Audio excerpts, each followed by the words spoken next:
Hello, good morning. എല്ലാവരും സുഖമായിട്ടും സേഫായിട്ട് ഇരിക്കുന്നു വിശ്വസിക്കുന്നു. കോവിഡ് കേസുകളൊക്കെ ഉയരുന്നത് വാർത്തകളിലൂടെയും സമൂഹ മാധ്യമങ്ങളിലൂടെയൊക്കെ അറിയുന്നുണ്ട്. നിങ്ങളെല്ലാവരും സേഫാണെന്ന് പ്രതീക്ഷിക്കുന്നു. എല്ലാവരും മനസ്സ് നിറയെ പോസിറ്റീവ് വൈബും എന്നാൽ കോവിഡ് നെഗറ്റീവും ആവട്ടെ എന്ന് പ്രാർത്ഥിക്കുന്നു. അപ്പോൾ നമുക്ക് ഇന്നത്തെ വീഡിയോയിലേക്ക് പോയാലോ?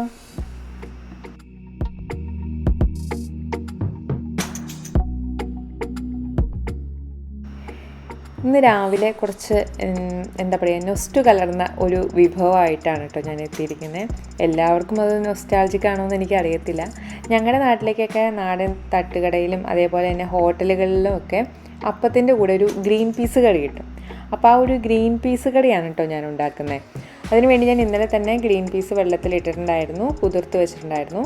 അപ്പോൾ ഒരു കപ്പ് ഗ്രീൻ പീസും അതേപോലെ തന്നെ നമ്മുടെ ക്യാരറ്റും, ഒരു ചെറിയൊരു ക്യാരറ്റും, ഒരു സവാളയുടെ പകുതി, പിന്നെ 2 പച്ചമുളക്, മഞ്ഞൾപ്പൊടി, ഉപ്പ്, ഇതെല്ലാം കൂടി ഇട്ടിട്ട് വേവിക്കാൻ വേണ്ടി വെച്ചിട്ടുണ്ട്. അപ്പോൾ നമ്മുടെ ഈ ഗ്രീൻ പീസ് നമ്മൾ ചേച്ചിയുടെ അടുത്ത് പോയിട്ട് വന്നപ്പോൾ കൊണ്ടുവന്നാണ് കേട്ടോ. ഞങ്ങൾക്ക് ഇവിടെ ഡ്രൈഡ് ഗ്രീൻ പീസ് അങ്ങനെ കിട്ടാറില്ല. ഗ്രീൻ പീസ് വെന്ത് വരുന്ന നേരം കൊണ്ട് നമുക്കതിനൊരു ഗ്രേവി ഉണ്ടാക്കിയെടുക്കണം. അപ്പോൾ അതിന് വേണ്ടി ഞാനൊരു പാൻ അടുപ്പത്ത് വെച്ചു, വെളിച്ചെണ്ണ ഒഴിച്ചു, കടുക്, പിന്നെ ഞാനിട്ടത് പെരിഞ്ജീരകമാണ്, പിന്നെ കറിവേപ്പില, വറ്റൽമുളക്, ഇഞ്ചി, വെളുത്തുള്ളി, പിന്നെ നമ്മുടെ പച്ചമുളക്, സവാളയൊക്കെ ഇട്ടൊന്ന് വഴറ്റിയെടുക്കുകയാണ്. അപ്പോൾ ഈ ഒരു ഗ്രീൻ പീസ് കറി എല്ലാ നാട്ടിലേക്കൊക്കെ ഹോട്ടലിൽ കിട്ടുന്നതാണെന്ന് എനിക്കറിയത്തില്ല. പക്ഷേ എനിക്കിത് ഇഷ്ടം. ഒരു കുറുകിയ ചാറോട് കൂടി, തേങ്ങയോ അല്ലെങ്കിൽ തേങ്ങാപ്പാലോ ഒന്നും ചേർക്കാതെ തന്നെ നല്ല കുറുകിയ ചാറോട് കൂടി കിട്ടുന്ന ഒരു ഗ്രീൻ പീസ് കറിയാണ്. കൂടുതലും അപ്പത്തിൻ്റെ കൂടിയാണിത് കോമ്പിനേഷനായിട്ട് കണ്ടിട്ടുള്ളത്. അപ്പോൾ എനിക്കിഷ്ടമാണ് അതിൻ്റെ, പ്രത്യേകിച്ച് എനിക്ക് ഗ്രീൻ പീസ് ഭയങ്കര ഇഷ്ടമുള്ള കൂട്ടത്തിൽ, അതുകൊണ്ടായിരിക്കാം എനിക്ക് ഈ കറിയോട് ഒരു പ്രത്യേക ഇഷ്ടം കേട്ടോ. അപ്പോൾ അതാണ് ഞാൻ ഉണ്ടാക്കുന്നത്. അപ്പോൾ ഉള്ളി വഴണ്ടി വന്നപ്പോൾ അതിലേക്ക് കുറച്ച് നമ്മുടെ മഞ്ഞൾപ്പൊടിയും അതേപോലെ തന്നെ ഞാൻ ചേർത്തത് നമ്മുടെ മല്ലിപ്പൊടിയാണ്. പിന്നീട് നമ്മൾ തക്കാളിയും പിന്നെ ആവശ്യത്തിന് ഉപ്പും ചേർത്തിട്ടുണ്ട് കേട്ടോ. അപ്പോൾ ഇതിലേക്ക് മുളക് പൊടി നമ്മൾ ചേർക്കുന്നേ ഇല്ല, നമ്മൾ പച്ചമുളകിൻ്റെ എരിവ് മാത്രമാണ് കേട്ടോ ഈ ഒരു കറിക്കുള്ള എരിവെന്ന് പറയുന്നത്. അപ്പോൾ ഞാൻ ഇന്നലെ അപ്പത്തിന് അരച്ച് വെച്ചിട്ടുണ്ടായിരുന്നു, നന്നായിട്ട് പുളിച്ച് വന്നിട്ടുണ്ട്.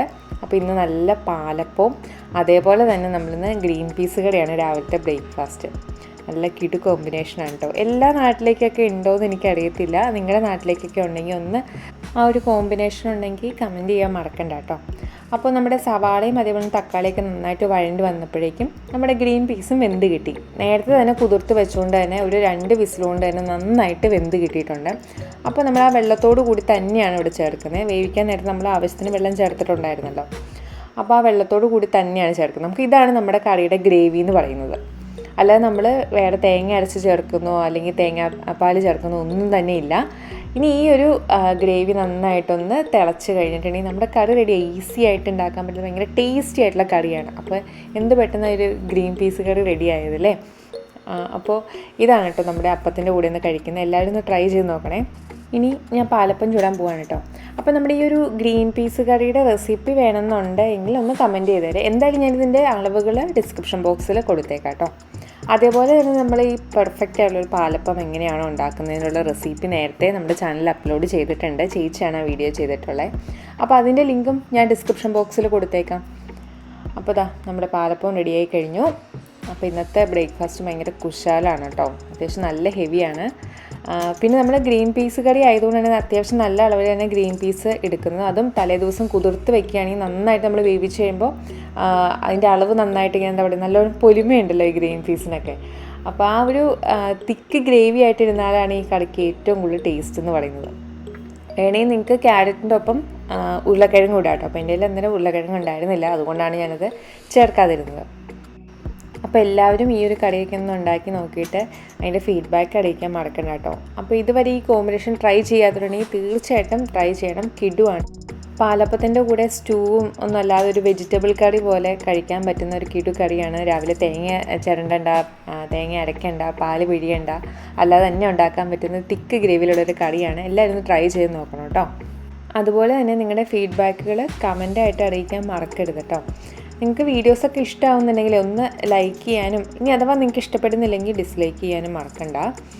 അതേപോലെ തന്നെ ഇതുവരെ സബ്സ്ക്രൈബ് ചെയ്യാതെ വീഡിയോസ് കാണുന്നവരാണെങ്കിൽ ഒന്ന് സബ്സ്ക്രൈബുകളും ചെയ്യാനായിട്ട് മറക്കണ്ട കേട്ടോ. അപ്പോൾ ബ്രേക്ക്ഫാസ്റ്റൊക്കെ കഴിഞ്ഞ് ഇന്നിപ്പോൾ നമ്മൾ അത്യാവശ്യം ഹെവി ആയിട്ടുള്ള ബ്രേക്ക്ഫാസ്റ്റ് അല്ലേ. അപ്പോൾ ഞാൻ കരുതി ലഞ്ച് കുറച്ച് സിമ്പിളായിട്ടുള്ളത് കഴിക്കാമെന്ന് കരുതി. പക്ഷേ അത്യാവശ്യം നല്ല പവർഫുള്ളായിട്ടുള്ളൊരു നമ്മുടെ ലഞ്ചാണ് ഇന്നത്തെ. അപ്പോൾ നമ്മളെന്തായാലും താമസിക്കുന്നത് ഇറ്റലിയിലാണ്. അപ്പോൾ ഒരു ഇറ്റാലിയൻ വിഭവം കാണിച്ചിട്ട് കുറേ നാളായി. അപ്പോൾ ഞാനിന്നൊരു സ്പെഷ്യൽ പാസ്ത റെസിപ്പി കാണിക്കാമെന്നാട്ടോ വിചാരിക്കുന്നത്. അപ്പോൾ ചിക്കനൊക്കെ ഇട്ടിട്ടുള്ള പാസ്തയാണ്. അപ്പോൾ ബോൺലെസ് ചിക്കനാണ്. അതിലേക്ക് കുറച്ച് നമ്മുടെ മുളക് പൊടി, കാശ്മീരി ചില്ലി ചേർത്തിട്ടുണ്ട്. ഒരല്പം കുരുമുളക് പൊടിയും ഉപ്പും കൂടെ ചേർത്തിട്ട് നന്നായിട്ട് അങ്ങ് തിരുമ്മി പിടിപ്പിക്കുകയാണ്. സാധാരണ ഇവിടെയുള്ളൊരു ഈ ചിക്കൻ പാസ്ത ഉണ്ടാക്കാൻ നേരത്തെ ഇതേപോലെ മുളക് പൊടിയൊന്നും ചേർക്കാറൊന്നുമില്ല കേട്ടോ. പിന്നെ നമ്മുടെ ഒരു ഫ്ലേവറിലേക്ക് ഞാൻ ചെറുതായിട്ടൊക്കെ ഒന്ന് മാറ്റാൻ ശ്രമിച്ചത് കൊണ്ടാണ് നമ്മൾ ആ കുറച്ച് മുളക് പൊടി ചേർത്തത്. ഇനി അടുത്ത് നമ്മൾ ചെയ്യാൻ പോകുന്നത് നമ്മുടെ ചിക്കൻ ഒന്ന് ഷാലോ ഫ്രൈ ചെയ്തെടുക്കുകയാണ്. അതുകൊണ്ട് തന്നെ വളരെ കുറച്ച് മാത്രം എണ്ണ മതി. അതിലേക്ക് നമുക്ക് ആ ചിക്കൻ കഷ്ണങ്ങൾ എടുക്കാം. അപ്പോൾ ഞാനിപ്പോൾ എടുത്തിരിക്കുന്ന ഈ ഒരു ചിക്കൻ എന്ന് പറഞ്ഞിട്ടുണ്ടെങ്കിൽ ഒരു എന്താ പറയുക, ഒരു 50 ഗ്രാം മാത്രമേ ഉണ്ടാവത്തുള്ളൂ. അത്രയും മതി കേട്ടോ നമ്മുടെ ഈ ഒരു പാസ്ത ഉണ്ടാക്കാൻ വേണ്ടിയിട്ട്. അപ്പോൾ അതൊന്ന് നമ്മൾ ലോ ഫ്ലെയിമിലിട്ട് അങ്ങോട്ടും ഇങ്ങോട്ടൊക്കെ മറച്ചിട്ട് നമുക്കൊന്ന് ഡ്രൈ ആക്കി എടുക്കാം. അപ്പോൾ ഞാനിന്ന് ഉണ്ടാക്കാൻ പോകുന്ന പാസ്ത എന്ന് പറഞ്ഞിട്ടുണ്ടെങ്കിൽ നമ്മുടെ വൈറ്റ് സോസ് പാസ്തയാണ്. ചിക്കൻ ചേർത്തിട്ടുള്ള വൈറ്റ് സോസ് പാസ്ത അൽഫ്രേഡോ ആണ് കേട്ടോ നമ്മളിന്ന് ഉണ്ടാക്കുന്നത്. അപ്പോൾ ഇതിന് മുമ്പുള്ള പല വീഡിയോസിലും നമ്മൾ പാസ്ത കാണിച്ചിട്ടുണ്ട്. പക്ഷേ ഒരു പ്രോപ്പറായിട്ടുള്ളൊരു ഇറ്റാലിയൻ പാസ്ത റെസിപ്പി എനിക്ക് തോന്നുന്നു കാണിച്ചിട്ടില്ല. ഇതിന് മുമ്പ് നമ്മുടെ ചാനൽ തുടങ്ങിയ സമയത്ത് നമ്മൾ മീൻകറിയുടെ ടേസ്റ്റിലൊക്കെ നമ്മൾ പാസ്ത ഉണ്ടാക്കിയിട്ടുണ്ടായിരുന്നു. അതും ഈ പറഞ്ഞ പോലെ നമ്മുടെ ഫ്ലേവറിലേക്കൊക്കെ ഒന്ന് മാറ്റിയെടുത്ത പാസ്തയാണ് ഇത്. പക്ഷേ നമ്മുടെ ഇറ്റാലിയൻ പാസ്തയോട് ഒരു 90% നീതി പുലർത്തുന്ന രീതിയിലാണ് നമ്മുടെ ഇന്നത്തെ ഒരു പാസ്ത റെസിപ്പി എന്ന് പറയുന്നത്. അപ്പോൾ ചിക്കനൊക്കെ ഒന്ന് നമ്മളൊന്ന് ഫ്രൈ ചെയ്തെടുത്തിട്ടുണ്ട്. അപ്പോൾ നമുക്കൊന്ന് മൂടി വയ്ക്കാം, ആ ഉള്ളൊക്കെ ഒന്ന് നന്നായിട്ടൊന്ന് വെന്ത് വരട്ടെ. അപ്പോൾ അതിനോടൊപ്പം തന്നെ ഞാൻ പാസ്ത വേവിക്കാനുള്ള വെള്ളം കൂടെ അവിടെ അടുപ്പത്ത് വെച്ചിട്ടുണ്ട്. അപ്പോൾ നമ്മൾ പാസ്ത വേവിക്കാനായിട്ട് വെള്ളം നന്നായിട്ട് തിളച്ച ശേഷമാണ് പാസ്ത അതിലേക്ക് ചേർത്ത് നമ്മൾ പാസ്ത വേവിച്ചെടുക്കാം. അപ്പോൾ വെള്ളം തിളയ്ക്കാൻ വേണ്ടി അപ്പുറം വെച്ചേക്കുവാണ്. ആ സമയം കൊണ്ട് നമ്മൾ ചിക്കൻ റെഡിയായി കിട്ടി. അപ്പോൾ നമുക്കിനി അതൊരു പ്ലേറ്റിലേക്ക് എടുത്ത് മാറ്റി വയ്ക്കാം.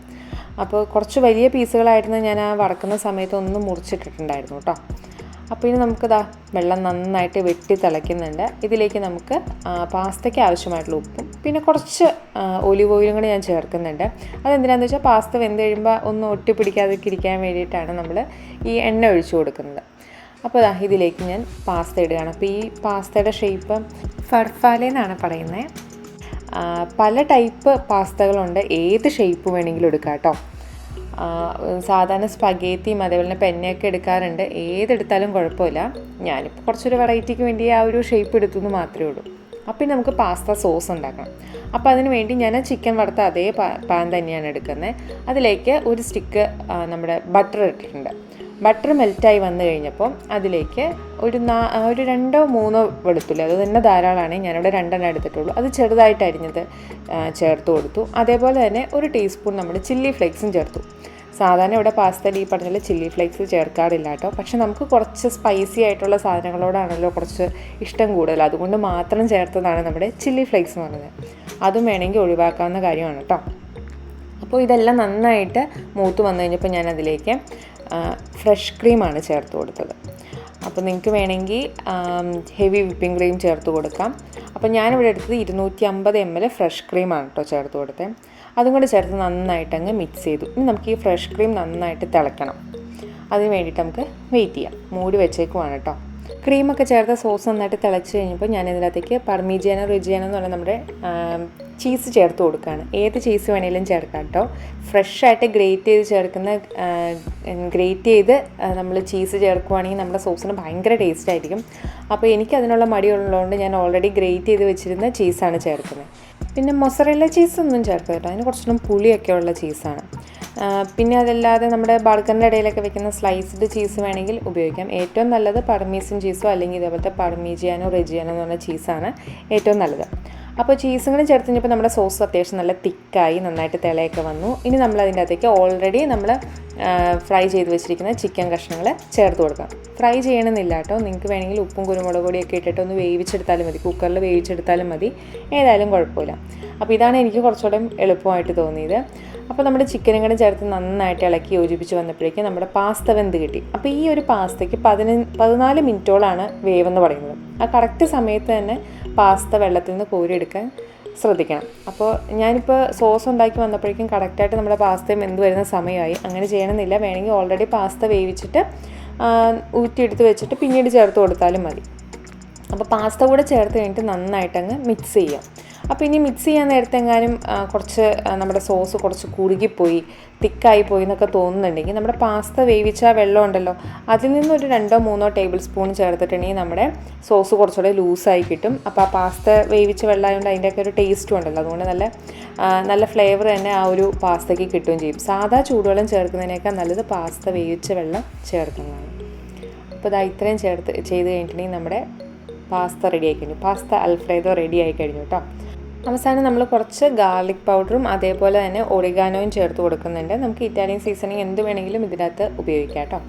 അപ്പോൾ ഇത്രയും കൂടി ആയിക്കഴിഞ്ഞാൽ പാസ്ത റെഡി ആയി കഴിഞ്ഞു. വെറും 15 മിനിറ്റ് കൊണ്ട് തന്നെ നമ്മുടെ ലഞ്ച് റെഡി ആയിട്ടോ. ഞാൻ കുറച്ച് കുരുമുളക് പൊടി കൂടി ചേർത്ത് ആ ഒരു എരിവിന് വേണ്ടിയിട്ട്. അതൊക്കെ ഓപ്ഷണലാണ്. അപ്പോൾ ഭയങ്കര ഈസി ആയിട്ട് പെട്ടെന്ന് ഉണ്ടാക്കിയെടുക്കാൻ പറ്റുന്ന ഒരു ലഞ്ചാണ്, ഒരു പാസ്തയാണ്. പാസ്ത വെന്ത് വരുന്ന സമയം മതി നമുക്കിത് ഉണ്ടാക്കിയെടുക്കാനായിട്ട്. ചിക്കൻ ഇട്ട് തന്നെ ഉണ്ടാക്കണമെന്ന് ഒരു നിർബന്ധമില്ല കേട്ടോ. ചിക്കൻ ഇല്ലാതെയും നല്ല ടേസ്റ്റ് തന്നെയാണ്. പക്ഷേ ചിക്കനും കൂടി ഉള്ളപ്പോൾ നമുക്ക് വേറെ ഇനി എന്താ പറയുക, പാസ്ത വിത്ത് ചിക്കൻ ആയി കഴിയുമ്പോൾ അത്യാവശ്യം നല്ല ഹെവി ആയിട്ടുണ്ട്. പിന്നെ ഇതിനകത്ത് നമ്മൾ ക്രീം, ബട്ടർ, പിന്നെ അതേപോലെ തന്നെ ചീസ് എന്ന് വേണ്ട സകല സാധനങ്ങളും ചേർത്തുകൊണ്ട് നല്ല ഹെവിയാണ്. ഒരു പോർഷൻ കഴിക്കുമ്പോൾ തന്നെ നമ്മുടെ വയറൊക്കെ നിറഞ്ഞ ഫീലാണ്. അപ്പോൾ ഞാനീ പറഞ്ഞ പോലെ തന്നെ ഈ ഒരു ഷേപ്പിലുള്ള പാസ്ത തന്നെ എടുക്കണമെന്ന് യാതൊരു നിർബന്ധവും ഇല്ല കേട്ടോ. പക്ഷേ ഓരോ ഷേപ്പിലുള്ള പാസ്തയ്ക്കും അതിൻ്റെ വേവിന് വ്യത്യാസമുണ്ട്. അത് ആ കവറിൽ എഴുതിയിട്ടുണ്ടായിരിക്കും, അതിനനുസരിച്ച് വേവിച്ചെടുക്കണമെന്ന് മാത്രമേ ഉള്ളൂ. അപ്പോൾ നല്ല അടിപൊളി കിട്ടുമായിട്ടുള്ള നമ്മുടെ പാസ്ത അൽഫ്രേഡോ വിത്ത് ചിക്കൻ റെഡിയായി കഴിഞ്ഞിരിക്കുകയാണ് കേട്ടോ. അവസാനം കുറച്ച് ചീസും കൂടി ഇട്ടാൽ കുറച്ചുകൂടെ ടേസ്റ്റി ആയിരിക്കുമല്ലോ. അപ്പോൾ ഇതായിരുന്നു കേട്ടോ എൻ്റെ ഇന്നത്തെ ലഞ്ച് എന്ന് പറയുന്നത്.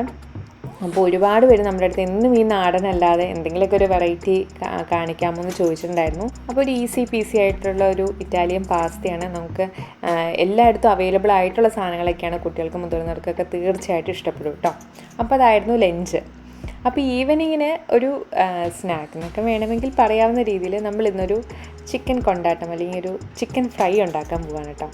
അപ്പോൾ അതിന് വേണ്ടിയിട്ട് ഞാൻ മിക്സിയുടെ ജാറിലേക്ക് കുറച്ച് ഇഞ്ചി, വെളുത്തുള്ളി, പച്ചമുളകും അതേപോലെ തന്നെ നമ്മൾ ഇതിനകത്തേക്ക് കുറച്ച് മഞ്ഞൾപ്പൊടി, മുളക് പൊടി നമ്മുടെ കാശ്മീരി ചില്ലി പൗഡർ തന്നെ എടുക്കണം, എങ്കിലേ നമ്മുടെ ചിക്കൻ ഫ്രൈക്ക് നല്ല ചുവന്ന കളർ കിട്ടത്തുള്ളൂ.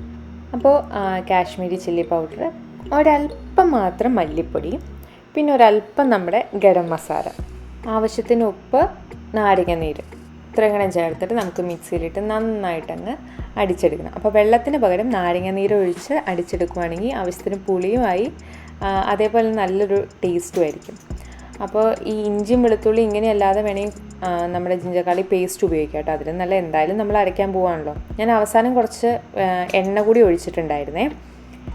അടച്ച് നല്ല കറക്റ്റ് പാകത്തിന് അടഞ്ഞ് കിട്ടിയിട്ടുണ്ട്. ഇനി നമുക്ക് നന്നാക്കി വെച്ചിരിക്കുന്ന നമ്മുടെ ബോൺലെസ് ചിക്കനിലേക്ക് നമ്മുടെ ഈ ഒരു പേസ്റ്റ് ചേർത്ത് കൊടുക്കാം. അപ്പോൾ ഞാനിവിടെ ഏകദേശം 450 ഗ്രാം ചിക്കനാണ് കേട്ടോ എടുത്തിരിക്കുന്നത്. അതിൻ്റെ 50 ഗ്രാം നമ്മൾ ഉച്ചയ്ക്ക് പാസ്ത ഉണ്ടാക്കാൻ വേണ്ടി എടുത്തു, അതുകൊണ്ടാണ് കേട്ടോ 450 ഗ്രാം ആയത്. മിക്സിയിൽ അരച്ച പേസ്റ്റ് നമ്മുടെ ചിക്കനിലേക്ക് നന്നായിട്ട് തിരുമ്മി പിടിപ്പിച്ച ശേഷം നമുക്കതിലേക്ക് തൈര് ചേർത്ത് കൊടുക്കാം. അപ്പോൾ 1 ടേബിൾ സ്പൂണോ 2 ടേബിൾ സ്പൂണോ നമുക്ക് നല്ല കട്ട തൈര് ചേർത്ത് കൊടുക്കാം. അതേപോലെ തന്നെ മുട്ടവെള്ള, ഒരു മുട്ടയുടെ വെള്ള മാത്രം മതി, മഞ്ഞ ചേർക്കണ്ട കേട്ടോ. അതും കൂടെ ചേർത്തിട്ട് നമുക്ക് നന്നായിട്ടങ്ങ് മിക്സ് ചെയ്യാം. ഇനി ഉപ്പൊക്കെ നോക്കിയിട്ട് ഉപ്പ് കുറവാണെന്നുണ്ടെങ്കിൽ അതൊക്കെ ചേർത്ത് കൊടുക്കണേ. അപ്പോൾ ഉപ്പ് നോക്കുമ്പോൾ നമ്മൾ ആ മിക്സിയിൽ അരച്ചതിൻ്റെ ഉപ്പ് നോക്കിയിട്ട് വേണം ചിക്കനിലേക്ക് ചേർക്കാൻ. ചിക്കനിലേക്ക് ചേർത്തിട്ട് പിന്നെ ഉപ്പ് നോക്കരുത് കേട്ടോ. അങ്ങനെ ചെയ്താൽ ചിലപ്പോൾ ഈ കോളി പോലത്തുള്ള ബാക്ടീരിയാസൊക്കെ പ്രശ്നം ഉണ്ടാക്കാൻ ചാൻസ് ഉണ്ട്, നമ്മുടെ ശരീരത്തിനകത്തേക്ക് കയറാൻ ചാൻസ് ഉണ്ട്. അതുകൊണ്ടാണ് നമ്മൾ അരപ്പിൽ എപ്പോഴും ഉപ്പ് നോക്കാവുള്ളൂ. അപ്പോൾ നന്നായിട്ടങ്ങ് തിരുമ്പി പിടിപ്പിച്ചു അതങ്ങ് മാറ്റി വയ്ക്കാം. ഇനി നമുക്ക് പാൻ അടുപ്പത്ത് വെച്ച് വെളിച്ചെണ്ണ ഒഴിക്കാം. അപ്പോൾ ഞാനിവിടെ നമ്മുടെ കാസ്റ്റ് അയണിൻ്റെ പാനാണ് കേട്ടോ എടുത്തിരിക്കുന്നത്. അപ്പോൾ ഈ ഒരു കാസ്റ്റ് അയൺ എന്നല്ല, ഏതൊരു കാസ്റ്റ് അയൺ പാനാണെങ്കിലും അതെങ്ങനെ നന്നായിട്ട് മെരുക്കിയെടുക്കാം, എങ്ങനെ അത് സൂക്ഷിക്കാം, എങ്ങനെയൊക്കെയാണ് അതിൻ്റെ അത് കുക്ക് ചെയ്യേണ്ടത്, കുക്ക് ചെയ്യുമ്പോൾ ശ്രദ്ധിക്കേണ്ട കാര്യങ്ങൾ എന്തൊക്കെയാണ്, അങ്ങനെയുള്ള ഡീറ്റെയിൽ ആയിട്ടുള്ള എല്ലാ കാര്യങ്ങളും ഉൾപ്പെടുത്തിയിട്ടുള്ളൊരു വീഡിയോ ചേച്ചി കഴിഞ്ഞ ദിവസം അപ്ലോഡ് ചെയ്തിട്ടുണ്ടായിരുന്നു. ഞാനതിൻ്റെ ലിങ്ക് ഇവിടെ കൊടുത്തേക്കാം കേട്ടോ. അപ്പോൾ നമ്മൾ ഓൾറെഡി മാരിനേറ്റ് ചെയ്ത് വെച്ചിരിക്കുന്ന ചിക്കനിലേക്ക് കുറച്ച് കോൺഫ്ലോറും അതേപോലെ തന്നെ അരിപ്പൊടിയും ചേർക്കുന്നുണ്ട്. അപ്പോൾ ഈ അരിപ്പൊടിയും അതേപോലെ തന്നെ കോൺഫ്ലോറും ചേർക്കേണ്ടത് നമ്മുടെ എണ്ണ നമ്മൾ ചൂടാക്കാൻ വെച്ചതിന് ശേഷം മാത്രം ചേർത്ത് കൊടുത്താൽ മതി. മാരിനേറ്റ് ചെയ്യുന്നത് നമുക്ക് വേണമെങ്കിൽ തലേദിവസം തന്നെ മാരിനേറ്റ് ചെയ്ത് വെക്കാം, അല്ലെങ്കിൽ ഒരു 1-2 മണിക്കൂർ മുമ്പൊക്കെ മാരിനേറ്റ് ചെയ്ത് വെക്കുകയാണെങ്കിൽ ശരിക്കും അതിൻ്റെത്തേക്ക് ചിക്കനിലേക്ക് പിടിക്കും. പക്ഷേ ഈ കോൺഫ്ലോറും അരിപ്പൊടിയും മാത്രം ആ വറക്കുന്നതിന് തൊട്ട് മുമ്പ് മാത്രമേ ചേർക്കാവുള്ളൂ. അതൊരു ടിപ്പാണ് കേട്ടോ. അപ്പോൾ ഈ കോട്ടിങ് അതിൽ നിന്ന് വിട്ടു പോരത്തില്ല, അതിന് വേണ്ടിയിട്ടാണ് നമ്മൾ അങ്ങനെ ചെയ്യുന്നത്. അപ്പോൾ എണ്ണ നന്നായി ചൂടായി വന്നപ്പോൾ ഞാൻ ചിക്കൻ കഷ്ണങ്ങളിട്ട് വറുത്തെടുക്കുകയാണ്. സൺഫ്ലവർ ഓയിലാണ് കേട്ടോ ഞാനിവിടെ എടുത്തിരിക്കുന്നത്. അപ്പോൾ നമ്മുടെ കാസ്റ്റ് അയണിൻ്റെ പാൻ ആയതുകൊണ്ട് തന്നെ വളരെ കുറച്ച് മാത്രം എണ്ണ മതി. അതേപോലെ തന്നെ നമ്മുടെ ചിക്കനൊക്കെ വറുത്ത് വന്നു കഴിയുമ്പോൾ നല്ല കളറിൽ കിട്ടും. നോൺ സ്റ്റിക്കിൽ വറുക്കുന്നതിനേക്കാളും നല്ലതാണ് നമ്മൾ എപ്പോഴും കാസ്റ്റ് അയണിൻ്റെ പാനിലോ അല്ലെങ്കിൽ ചട്ടിയിലൊക്കെ വറുത്തെടുക്കുകയാണെങ്കിൽ. അപ്പോൾ ഒരു ബാച്ച് ഞാനങ്ങ് വറുത്തെടുക്കുവാണ് കേട്ടോ. അപ്പോൾ ഒരു സൈഡ് വെന്ത് കഴിയുമ്പോൾ നമ്മൾ തിരിച്ചു മറിച്ചൊക്കെ ഇട്ട് കൊടുത്തങ്ങ് നമുക്ക് വറുത്തെടുക്കാം. അപ്പോൾ ഒരുപാട് ഹൈ ഫ്ലെയിമിലും വെക്കരുത്, തീരെ ലോ ഫ്ലെയിമിലും വെക്കരുത് കേട്ടോ.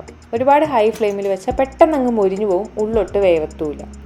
നമ്മൾ ലോ ഫ്ലെയിമിലാണ് വെക്കണമെങ്കിൽ ഈ ചിക്കൻ ഭയങ്കരമായിട്ട് അങ്ങ് വെള്ളമല്ല എണ്ണ കുടിക്കും. അപ്പോൾ നമ്മൾ ഈ വറക്കാനെടുക്കുന്ന എണ്ണ മൊത്തം ചിക്കൻ്റെ അകത്തുണ്ടാവും. അതത്ര ഹെൽത്തി ആയിട്ടുള്ള കാര്യമല്ല, പിന്നെ ടേസ്റ്റും ഉണ്ടാകത്തില്ല അങ്ങനെ ഒരുപാട് എണ്ണ കുടിച്ച് ചിക്കൻ കഴിക്കാനായിട്ട്. അപ്പോൾ ഇതാ നമ്മൾ തിരിച്ചു മറിച്ചൊക്കെ ഇട്ട് വന്നിട്ടുണ്ട്. നമ്മുടെ ചിക്കൻ്റെ കളറൊക്കെ അങ്ങ് മാറി വരുന്നുണ്ട്. അപ്പോൾ പെട്ടെന്ന് ഉണ്ടാക്കിയെടുക്കാൻ പറ്റുന്നൊരു ഈസി പീസി ആയിട്ടുള്ള ചിക്കൻ ഫ്രൈ ആണ്. അപ്പോൾ ഇതാ നമ്മുടെ ചിക്കനൊക്കെ നന്നായിട്ട് വറുത്തു വന്നിട്ട് നമുക്കത് കോരി മാറ്റാം. അപ്പോൾ കണ്ടോ നന്നായിട്ട് കളറൊക്കെ മാറി. പിന്നെ ഈ ലൈറ്റ് അടിക്കുന്നതുകൊണ്ട് നിങ്ങൾക്ക് ആ കളർ വ്യക്തമായിട്ട് മനസ്സിലായെന്ന് വരത്തില്ല, അത് ഞാൻ കുറച്ച് കഴിയുമ്പോൾ കാണിച്ചു തരാം കേട്ടോ. അപ്പോൾ നമുക്കിനി അതങ്ങ് കോരി മാറ്റാം. അപ്പോൾ നമ്മുടെ ഈ തട്ടുകടയിലൊക്കെ കിട്ടുന്ന ചിക്കൻ 65 എന്ന് പറഞ്ഞ നല്ല ചിക്കൻ കഷ്ണങ്ങൾ, അതിൻ്റെ മുകളിൽ കുറച്ച് കറിവേപ്പിലയും വെളുത്തുള്ളിയും പച്ചമുളകൊക്കെ ആയിട്ട് കിട്ടാറില്ലേ, നമ്മുടെ ചിക്കൻ കൊണ്ടാട്ടം എന്നൊക്കെ വേണമെങ്കിൽ നമുക്ക് പറയാം. അപ്പോൾ അതാണ് കേട്ടോ ഞാൻ ഉണ്ടാക്കുന്നത്. പെട്ടെന്ന് ഉണ്ടാക്കിയെടുക്കാൻ പറ്റുന്ന ഭയങ്കര ടേസ്റ്റിയാണ്. ഒരു സ്റ്റാർട്ടറൊക്കെ പോലെ നമ്മുടെ ഫാമിലിയോ അല്ലെങ്കിൽ ഗെറ്റ് ടുഗദറൊക്കെ വരുമ്പോൾ ഉണ്ടാക്കാൻ പറ്റുന്ന ഒരു കിട്ടു ഐറ്റമാണ്. ഞങ്ങളിവിടെ ഫ്രണ്ട്സ് ഒത്തുകൂടുമ്പോൾ ഞങ്ങൾ എന്തായാലും ഉണ്ടാക്കുന്ന, ഞങ്ങൾക്ക് ഒഴിച്ചുകൂടാനാവാത്ത ഒരു ഐറ്റമാണ് നമ്മുടെ ഈ ഒരു ചിക്കൻ 65 എന്ന് പറയുന്നത്. അപ്പോൾ ഇതാ അടുത്ത ബാച്ച് ചിക്കനും വറുത്ത് കഴിഞ്ഞു.